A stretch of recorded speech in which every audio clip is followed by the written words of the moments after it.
तो फिल्म की कहानी 1976 में सेट है और यहाँ हम एक कपल से मिलते हैं। हस्बैंड का नाम डार्सी है और वाइफ का नाम डैफ्नी और ये दोनों म्यूजिक बनाते हैं। फिलहाल दोनों वेल्स के सिमरू जगह के एक आइसोलेटेड केबिन में रह रहे हैं और वहीं पे अपनी म्यूजिक पे काम कर रहे हैं। नाउ इनकी म्यूजिक नॉर्मल नहीं है, रादर ये लोग नेचर के साउंड्स को कैप्चर करते हैं और उससे ही म्यूजिक बनाते हैं, जैसे बर्ड्स के एक साथ उड़ने की आवाज, पानी की आवाज, जंगल की आवाज, जानवरों की आवाज एंड ऑल दैट। शुरुआती सीन में हम डैफ्नी को एक म्यूजिक पे काम करते देखते हैं और तभी लाइट चली जाती है जिससे उसका काम रुक जाता है। डार्सी और डैफ्नी की बातों से हम समझ पाते हैं कि डैफ्नी एक नया रिकॉर्ड बना रही है और फिलहाल उसे कुछ बढ़िया साउंड मिल नहीं रहा। अब उस रात डार्सी को एक नाइट में आता है जहां एक घोस्टली इंसान उसकी तरफ बढ़ रहा है, जबकि रियलिटी में Darcy kind of sleep paralysis में था और अजीब तरह के साउंड्स निकाल रहा था। डैफ्नी यहाँ डार्सी को इस हालत में देखती है और उसकी साउंड्स रिकॉर्ड कर लेती है। डैफ्नी बाद में इन साउंड्स को सुनती है ताकि वो समझ सके कि आखिर क्यों डार्सी को बार बार नाइटमेयर्स आते हैं। अब जब डार्सी को पता लगता है कि डैफ्नी उसके आवाज को रिकॉर्ड कर ली है तो वो फॉर सम रीजन बहुत ज्यादा अपसेट हो जाता है। इससे डैफ्नी भी अपसेट होती है और इनके बीच थोड़ी नाराजगी आ जाती है जो कि टेम्पररी थी। इसके बाद अगेन हम डार्सी को नेचर के साउंड्स रिकॉर्ड करते पाते हैं जब वो एक पर्टिकुलर साउंड से अट्रैक्ट होकर जंगल में चला जाता है। यहाँ वो एक पॉइंट पे पहुंचता है जहाँ मशरूम्स ऐसे पैटर्न में उगे हुए थे कि वो एक सर्कल बना रहे थे।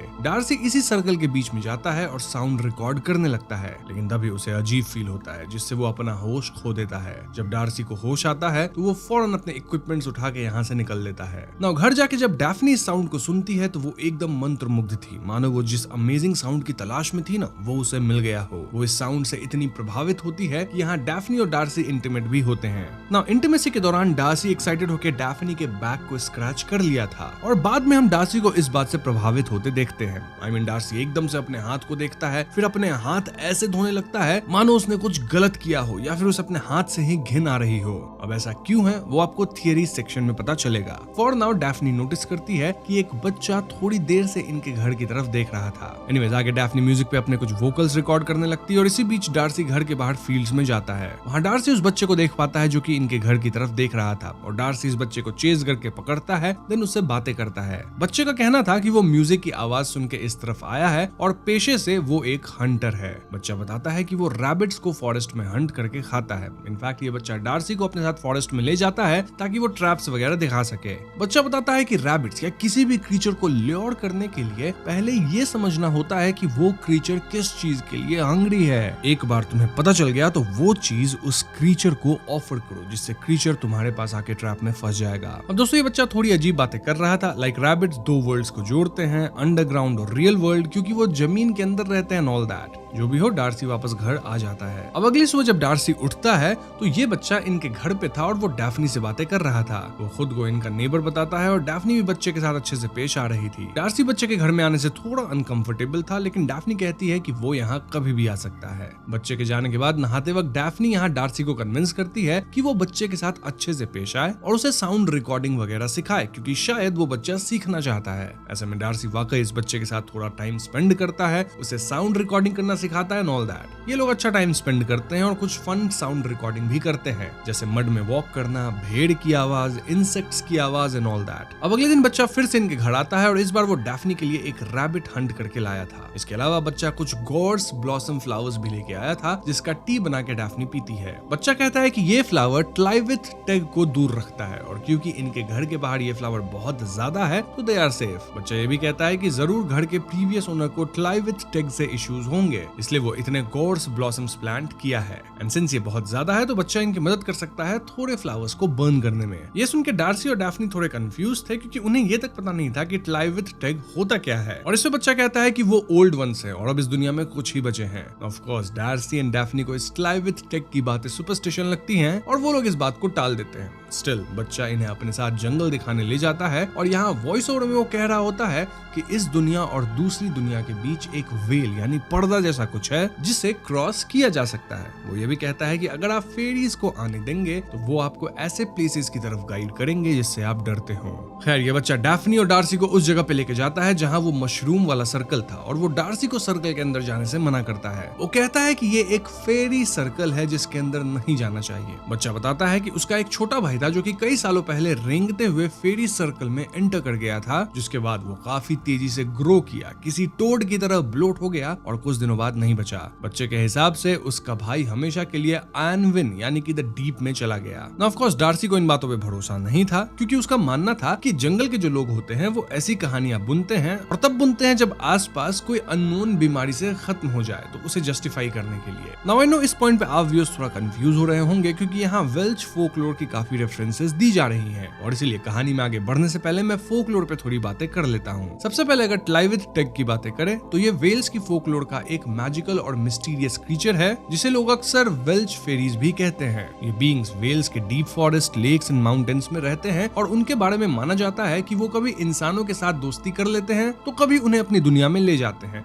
जहाँ समय रुक जाता है। उनका अपीयरेंस ह्यूमन जैसा होता है, लेकिन वो ज्यादा ब्यूटीफुल और इंचैंटिंग होते हैं। कुछ कहानियों में कहा गया है कि टाइलविथ टेग रात के टाइम डांस करते हैं मूनलाइट में, और अगर कोई इंसान उनका डांस ज्वाइन करे तो वो कभी वापस अपनी दुनिया में नहीं लौटता। ये फेरीज इंसानों को रिवॉर्ड भी करती हैं अगर वो उनके साथ काइंडनेस से पेश आए, लेकिन उन्हें चीट करने पे वो शाप भी दे सकती हैं। Now we talk about Annwn and fairy circle. Annwn Wales की माइथोलॉजी का एक हिडन और मिस्टिकल रिल्म है, एक ऐसी जगह जिसे अदर वर्ल्ड कहते हैं। ये दुनिया इंसानों की दुनिया से बिल्कुल अलग है। यहाँ ना दुख है, ना बीमारी, ना मौत। कुछ लोग इसे पैराडाइज कहते हैं, जबकि कुछ कहते हैं कि ये एक डेंजरस जगह है जहाँ पावरफुल स्पिरिट्स एंड रूलर्स जैसे कि एरेविन राज करते हैं। एनविन में समय अलग तरह से चलता है। अगर कोई वहाँ कुछ दिन गुजारता है तो वापस आके देखता है कि इंसानों की दुनिया में साल बीत चुके हैं। लेजेंड्स के हिसाब से एनविन के दरवाजे कभी कभी ओपन होते हैं वेल्स के हिल्स, लेक्स और केव्स के थ्रू, लेकिन उन्हें क्रॉस करना लाइफ चेंजिंग होता है, क्योंकि बाहर निकलना ऑलमोस्ट इम्पॉसिबल है। दूसरी तरफ फेरी सर्कल एक और मिस्टिकल एलिमेंट है सेल्टिक और वेल्श फोकलोर का। ये सर्कल बेसिकली एक जगह होता है जहाँ फेरीज रात को डांस करती हैं, और सुबह तक उनके डांस से ग्राउंड पे एक परफेक्ट सर्कुलर मार्क बन जाता है,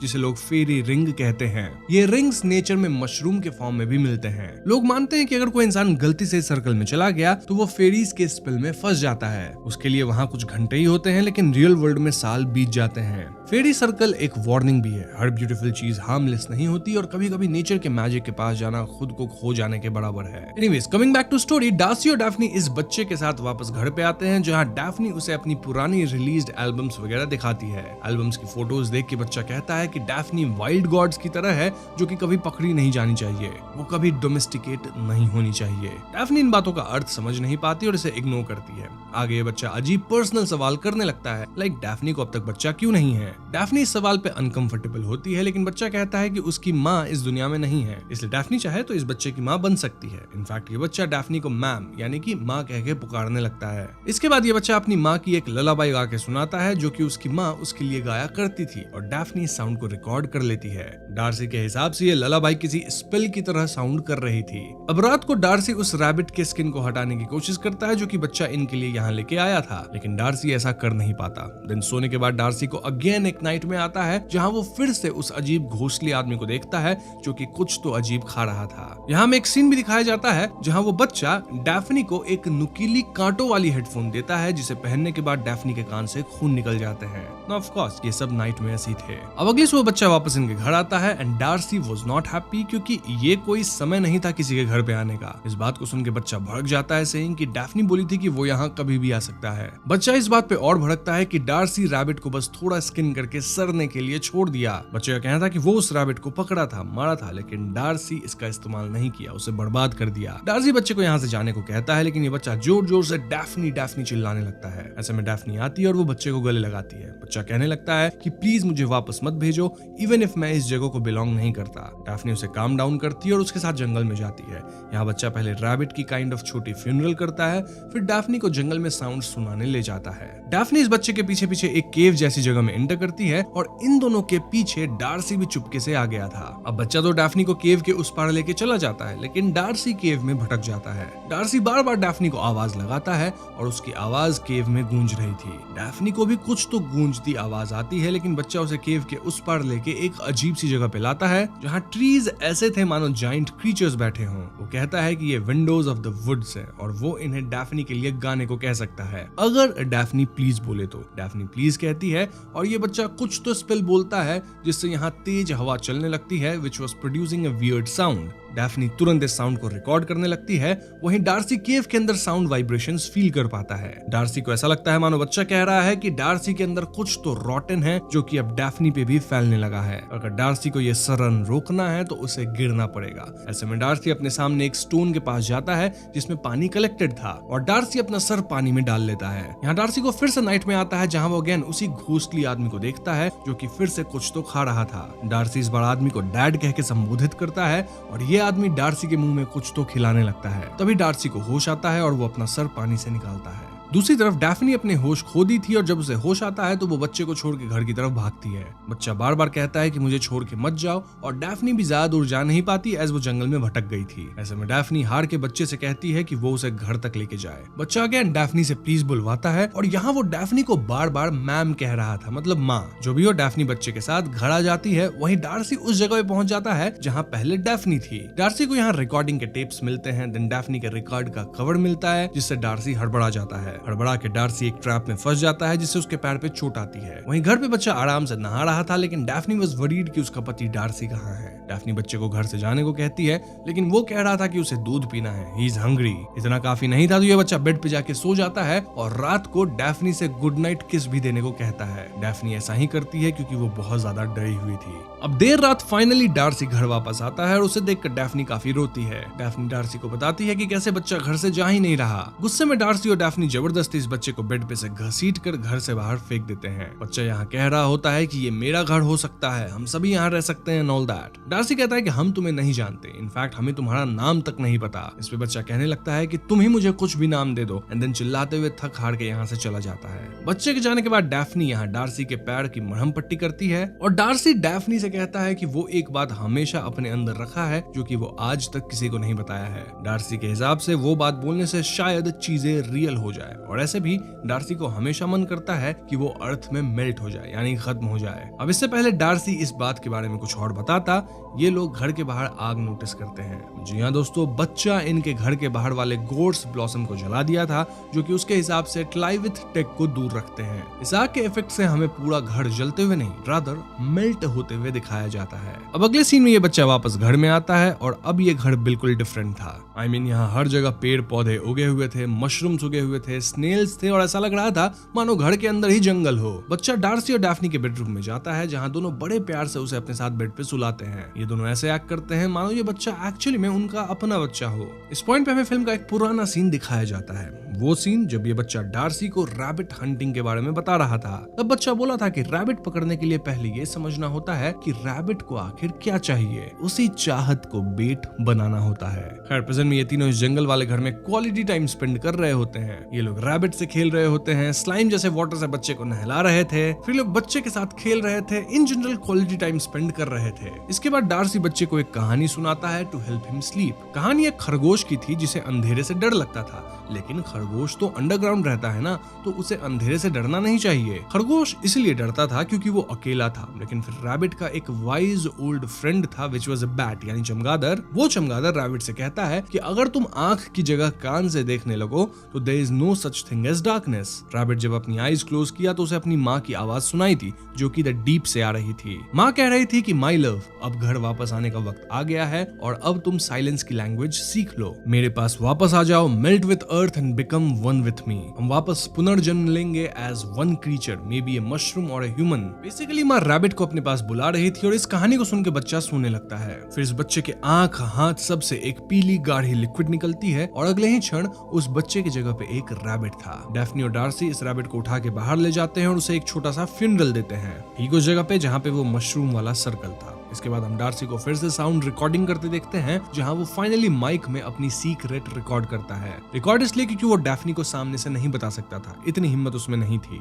ना। हम व्यूअर्स को ये सीक्रेट नहीं बताई जाती। हालांकि फिल्म के लास्ट सीन में डैफ्नी म्यूजिकल डिवाइस में डार्सी का सीक्रेट सुनती है और उसे कंफर्ट करती है। यहीं पे रैबिट ट्रैप फिल्म खत्म हो जाती है। तो दोस्तों ये थी रैबिट ट्रैप फिल्म की कहानी और अब तक आप पूरी तरह से कंफ्यूज हो चुके होंगे, बट डोंट वरी क्योंकि अब मैं आपको फिल्म की डीपर मीनिंग्स बताऊंगा, देन हम डार्सी का सीक्रेट भी जानेंगे। सो रैबिट ट्रैप एक ऐसी फिल्म है जो कॉन्शियसली एम्बिग्युइटी छोड़ती है, यानी कि डायरेक्टर जानबूझ के रियलिटी, फोकलोर और ह्यूमन साइकी की बाउंड्रीज को धुंधला करते हैं। इस फिल्म में ड्रीम लॉजिक और मिथिक इमेजरी इतने नेचुरल तरीके से घुल जाते हैं कि व्यूअर्स को लगता है कि क्या ये सब रियल सुपरनैचुरल हो रहा है या सिर्फ डार्सी के अंदर का साइकोसिस है। इसी एम्बिग्युइटी को समझने के लिए हम मल्टीपल लेयर्स पे थियरीज रखेंगे। पहला लेयर होगा साइकोलॉजिकल, देन दूसरा लेयर होगा प्योर सुपरनैचुरल, तीसरा लेयर होगा हाइब्रिड, फिर हम सिंबॉलिक चीजों पे भी ध्यान देंगे और फिर बच्चे को एज एन एंटिटी भी देखेंगे। तो सबसे पहले अगर साइकोलॉजिकल लेवल पे बात की जाए, यानी कि अगर हम चाइल्डहुड ट्रॉमा की बात करें, तो डार्सी का हॉन्टिंग एक साइकोलॉजिकल रूट से आता है। मतलब बचपन में हुआ अब्यूज, स्पेशली उसके पिता जो उसके साथ गलत करते थे,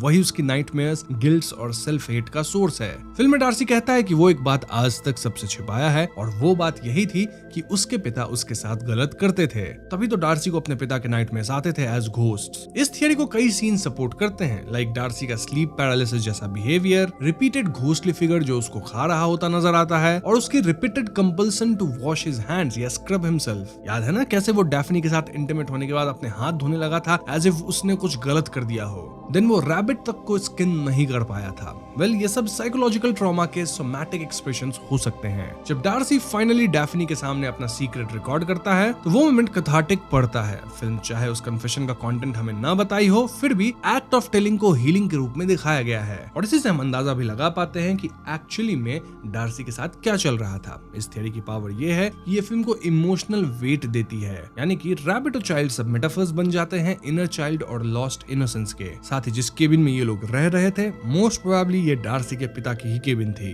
अब दोस्तों, फिल्म सिर्फ एक साइकोलॉजिकल स्टोरी नहीं है, बल्कि ये वेल्स के लोकल फोकलोर में भी गहरी तरह से घुसती है। जैसा कि हमने पहले देखा था, डार्सी एक दिन जंगल में रिकॉर्डिंग करते हुए एक फेरी सर्कल में चला जाता है, मतलब मशरूम्स का वो राउंड शेप जिसे लोग फेरीज के डांस करने की जगह मानते हैं, और वहीं से सब कुछ शुरू होता है। बहुत पॉसिबल है कि इस मोमेंट में डार्सी ने एक टाइल विथ टेक जैसे एंटिटी को जगा दिया हो। ये वही वेल्श फेरीज हैं जो इंसानों की दुनिया और एनविन यानी अदर वर्ल्ड के बीच रहती हैं। फिल्म में साउंड रिकॉर्डिंग सिर्फ म्यूजिक बनाने के लिए नहीं, बल्कि एक रिचुअल जैसा लगता है, जैसे हर साउंड उनके और अदर वर्ल्ड के बीच का पर्दा थोड़ा और पतला कर रहा हो। घर के आसपास लगे हुए गोर्स ब्लॉसम्स, मतलब वो जो येलो फ्लावर्स थे, वो भी फोकलोर में प्रोटेक्शन के लिए होते हैं, और जब बच्चा उन्हें जलाता है तो ये एक सिग्नल है कि अब वो प्रोटेक्शन खत्म हो गई है। इसके बाद से घर और नेचर एक हो जाते हैं, जैसे जंगल खुद घर को अब्सॉर्ब कर रहा हो। अब सोचो, वो छोटा बच्चा जो उनके घर आता है, वो शायद इंसान नहीं बल्कि इसी फेरी एंटिटी का रूप है। जब वो डैफ्नी को मम कह के बुलाता है या ललाबाई गाता है जो एक स्पेल जैसी लगती है, तो लगता है जैसे कि वो अपनी दुनिया में खींच रहा हो। और एंड में जब घर लिटरली मेल्ट होने लगता है, तो इसका मतलब है कि दोनों वर्ल्ड्स यानी इंसानों का और फेरीज का फाइनली मर्ज होने लग गए थे। ये थ्योरी सिंपल शब्दों में ये कहती है कि डार्सी और डैफ्नी अननोइंगली एक एंशिएंट फोर्स के ट्रैप में आ गए, क्योंकि उन्होंने नेचर के सेक्रेड रूल्स को तोड़ दिया और अब नेचर ने उन्हें अपने अंदर समेट लिया। बट देन एंड में ऐसा हो नहीं पाता, क्योंकि डार्सी और डैफ्नी अपना दिमाग लगाते हैं और कुछ तो करते हैं। क्या करते हैं वो आपको मैं आगे बताऊंगा, लेकिन उससे पहले हम ये जानते हैं कि अगर चाइल्डहुड ट्रॉमा और सुपरनैचुरल को कंबाइन किया जाए तो फिर ये कहानी एकदम क्लियरली सामने आने लगती है। देखो, डार्सी पहले से ही वल्नरेबल और ट्रॉमेटाइज था, और जब उसने फेरी सर्कल में जाकर या मिस्टिकल साउंड कैप्चर करके किसी स्पिरिट का अटेंशन अट्रैक्ट किया, तो वही स्पिरिट उसके एग्जिस्टिंग वर्ल्ड को एम्पलीफाई कर गया। इसमें बच्चा एक कैटलिस्ट भी है और एक मिरर भी। वो डार्सी के अंदर के लॉस्ट चाइल्ड को रिफ्लेक्ट करता है, लेकिन साथ ही एक एक्चुअल सुपरनैचुरल फोर्स भी है जो उस रिफ्लेक्शन को एक्सटर्नलाइज कर देता है। इसके अलावा फिल्म में रैबिट सिर्फ एक एनिमल नहीं, बल्कि इनोसेंस, वल्नरेबिलिटी और रीबर्थ का मोटिव है। फिल्म में एक रैबिट हाफ स्किन्ड सिंक में पड़ा रहा, फिर एंड में चाइल्ड का उस रैबिट में ट्रांसफॉर्म हो जाना, ये सब सिनेमैटिक मेटाफर्स है। इनोसेंस वुंडेड यानी हाफ स्किन, जो कि समहाउ अपने डार्सी को रिप्रेजेंट भी करता है क्योंकि वो भी ट्रॉमेटाइज था। देन आता है केयर गिविंग अटेम्प्ट, यानी कि कपल उस चाइल्ड या रैबिट को कैरी करते हैं, और final burial, funeral in the circle as rebirth, letting go. ये इंटरप्रिटेशन इमोशनल एंड पोएटिक है। डार्सी का फियर ऑफ फादरहुड, क्योंकि वो किड नहीं चाहता था, वो उसके ट्रॉमा से जुड़ा है। तभी तो डार्सी और डैफ्नी का कोई बच्चा भी नहीं था, और रैबिट इमेजरी इसे क्लियरली क्लैरिफाई करती है। बेसिकली डार्सी डर रहा था कि अगर वो बच्चा पैदा करेगा तो वो उसका मॉन्स्टर बन जाएगा, जैसे उसके पिता ने उसे बनाया था। लेकिन दोस्तों, फिल्म का जो फ्यूनरल सीन है वो एक तरह से हीलिंग मोमेंट है। जब डार्सी और डैफ्नी उस रैबिट को दफनाते हैं, तो वो सिर्फ एक जानवर का फ्यूनरल नहीं है, बल्कि वो अपनी खोई हुई इनोसेंस, अपने अंदर की मासूमियत को दफनाते हैं। एक तरह से हम कह सकते हैं कि वो एक्सेप्ट कर लेते हैं कि उन्हें अपने पास्ट का एक हिस्सा द डीप में छोड़ देना होगा, तभी वो आगे बढ़ पाएंगे। ये सीन एक रीबर्थ भी दिखाता है, जैसे वो पुराने दर्द को जमीन के हवाले करके नई जिंदगी शुरू कर रहे हो। फिल्म का ये सिंबॉलिक मोमेंट उसके स्लो और इमोशनल टोन के साथ बहुत अच्छा फिट बैठता है। वैसे एक और थियरी ये कहती है कि डैफ्नी ऑलरेडी प्रेग्नेंट है, क्योंकि बच्चा कहा था कि डार्सी की रॉटन थिंग अब डैफ्नी में भी आ रही है। यानी डार्सी अगर अपने पास से आगे नहीं बढ़ेगा तो वो अपने आने वाले बच्चे को ढंग से पाल नहीं पाएगा। लेकिन एंडिंग में डार्सी कहीं ना कहीं मूव ऑन कर जाता है from his past and we can expect कि अब ये लोग बच्चा भी पालेंगे, मतलब बच्चा करेंगे। एंड इन केस अगर डैफ्नी ऑलरेडी प्रेग्नेंट है तो हाँ, जो आने वाला बच्चा है उसके लिए ये तैयार है। अब दोस्तों, अगर हम फिल्म में दिखाए गए बच्चे को ध्यान से देखें तो वो सिर्फ कोई इनोसेंट रिफ्लेक्शन नहीं है, वो एक एक्टिव फोर्स था, एक ऐसा क्रीचर जो डार्सी और डैफ्नी को टेस्ट कर रहा था। कभी वो स्वीट बन के डैफ्नी को मैम कह के बुलाता है, कभी वार्निंग देता है कि फेरी सर्कल के अंदर मत जाना, और कभी मैनिपुलेट करता है, जैसे गॉर्स ब्लॉसम को जलाकर प्रोटेक्शन तोड़ देना। ये सब एक्शंस एक ट्रिकस्टर स्पिरिट जैसे लगते हैं, क्योंकि सेल्टिक और वेल्श फोकलोर में फेरीज अक्सर इंसानों को टेस्ट करती हैं, देखना चाहती हैं कि इंसान कैसे रिएक्ट करेगा, दया से या लालच से। फिल्म में डार्सी और डैफ्नी का भी सबसे बड़ा टेस्ट यही था कि क्या वो बच्चे को प्यार देके उसे अपनी दुनिया में समेट लेंगे या फिर उसे रिजेक्ट कर देंगे। अंत में डार्सी और डैफ्नी ने उस बच्चे को प्यार दिया जैसे एक माँ बाप देते हैं, लेकिन उन्होंने ये सब एक ट्रैप के रूप में किया। देखो, फिल्म का टाइटल क्या है? Rabbit trap. और फिल्म में बच्चा एक बार बताया भी था कि रैबिट को फंसाने के लिए आपको उसे वो देना होगा जो उसे चाहिए, और यहाँ बच्चे को क्या चाहिए था? उसे सिर्फ इमोशनल वार्मथ चाहिए था, और जब वो उसे मिला तो वो उस ट्रैप में फंस गया। ठीक वैसे जैसे खरगोश अपने फेवरेट फूड के लालच में फंस जाता है। यही मोमेंट टर्निंग पॉइंट था, क्योंकि फोकलोर के हिसाब से फेरीज या स्पिरिट्स तभी फ्री होती हैं जब उन्हें उनके डिजायर्ड इमोशन मिल जाए, चाहे वो प्यार हो, अटेंशन हो या एक्सेप्टेंस। डार्सी और डैफ्नी बड़े चालाकी से बच्चे को कहते हैं कि हम फिर से जन्म लेंगे, एक होंगे, फिर से मिलेंगे, और ऐसे में वो बच्चा या फिर जो भी वो एंटिटी था वो चला जाता है। इसलिए एंड में जब बच्चा रैबिट बन जाता है और वापस द डीप में चला जाता है तो उसका मतलब है कि उसका काम खत्म हो गया। डार्सी और डैफ्नी ने उसे वो दे दिया जो उसे चाहिए था, और उस प्यार के थ्रू उन्होंने उस एंटिटी को रिलीज कर दिया। रैबिट में ट्रांसफॉर्म होना भी सिंबॉलिक है, जैसे वो अब एक नई फॉर्म में जन्म ले रहा है जहां वो फाइनली फ्री है। ये थियरी फिल्म के टाइटल और फोकलोर दोनों से लिंक्ड है। रैबिट ट्रैप सिर्फ खरगोश पकड़ने का ट्रैप नहीं, बल्कि इंसान और स्पिरिट के बीच इमोशनल ट्रैप भी है, जहां प्यार और वल्नरेबिलिटी दोनों एक वेपन बन जाते हैं।